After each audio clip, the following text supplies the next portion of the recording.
Kompas Petang kami lanjutkan, saya Cindy Permadi. Saudara, Badan Perlindungan Konsumen Nasional atau BKPN mendorong masyarakat yang mengalami keracunan makan bergizi gratis untuk melapor ke Badan Penyelesaian Sengketa Konsumen. Kepala BPKN, Mufti Mubarok menyebut pihaknya siap memfasilitasi korban keracunan yang ingin melaporkan kasus ini. Mufti mengajak Kementerian Kesehatan, Badan Pengawas Obat dan Makanan, hingga pemerintah daerah serta aparat penegak hukum untuk ikut mengevaluasi program MBG. Tujuannya supaya tidak ada lagi kejadian serupa yang mungkin terjadi di kemudian hari.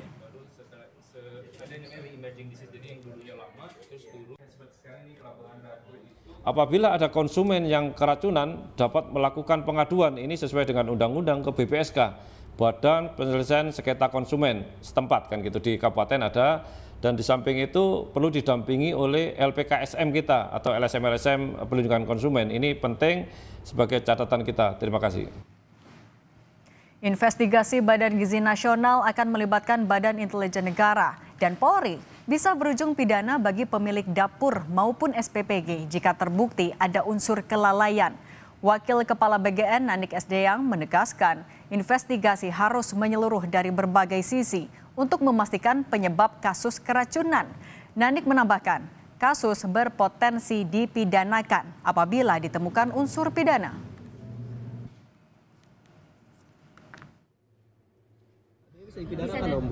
Bisa dong.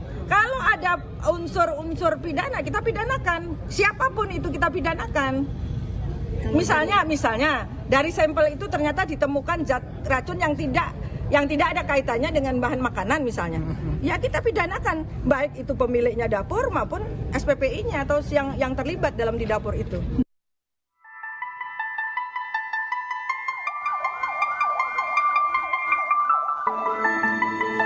Pemerintah memutuskan menutup sementara sejumlah dapur Satuan Pelayanan Pemenuhan Gizi atau SPPG bermasalah buntut keracunan yang menimpa lebih dari 1.000 siswa di Kabupaten Bandung Barat, Jawa Barat. Selain untuk evaluasi, pemerintah juga membentuk tim investigasi untuk mengungkap penyebab kejadian luar biasa KLB keracunan MBG di Kabupaten Bandung Barat. Pertama, SPPG yang bermasalah ditutup untuk sementara, dilakukan evaluasi dan investigasi. Selain evaluasi dan investigasi, jatuhnya korban keracunan MBG mendorong pihak sekolah di Mataram NTB melapor ke polisi untuk menyelidiki kasus keracunan MBG. Sakit perut dan mual-mual setelah memakan makanan bergizi gratis yang dari pemerintah atau MBG yang dari pemerintah. Nah, setelah adanya laporan tersebut, kami bersama tim melaksanakan pengecekan di sekolah tersebut. Jupiter sedang melaksanakan penyelidikan terkait laporan tersebut. Kami saksi-saksi kami kumpulkan, ya kami minta keterangan dan alat bukti lain kami kumpulkan. Mungkin itu saja.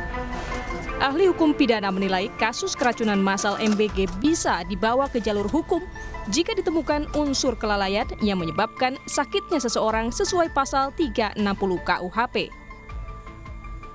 Pidana itu ada dua macam, ada sengaja, ada lalai. Jadi kalau kesengajaan itu pasti hukumannya lebih berat dari kelalaian. Ya, kalau kelalaian itu sesuatu atau kerugian yang diderita oleh seorang korban yang disebabkan karena kelalaian atau karena kelalaian perbuatan seseorang. Nah, karena itu dalam konteks makan bergizi gratis ini, maka kalaupun ya peristiwanya ditarik dalam perspektif hukum pidana, maka dia menjadi karena kelalaiannya menyebabkan sakit, umpamanya ya, menyebabkan orang keracunan gitu. Nah, itu oleh hukum pidana diatur di dalam pasal 360.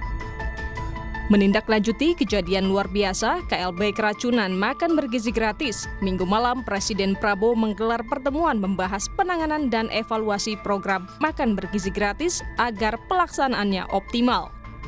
Presiden Prabowo juga menginstruksikan SPPG diwajibkan untuk memiliki sertifikat layak higien dan sanitasi atau SLHS. Sertifikat ini untuk memastikan proses produksi makanan untuk MBG terjamin keamanan dan kebersihannya. Tim Liputan, Kompas TV. Investigasi kasus keracunan MBG tengah berjalan. Lalu apakah akan berujung pada jalur pidana? Kita bahas bersama pakar hukum pidana Jamin Ginting dan anggota DPR fraksi PKB Oleh Soleh. Selamat petang semuanya. Selamat petang. Selamat petang.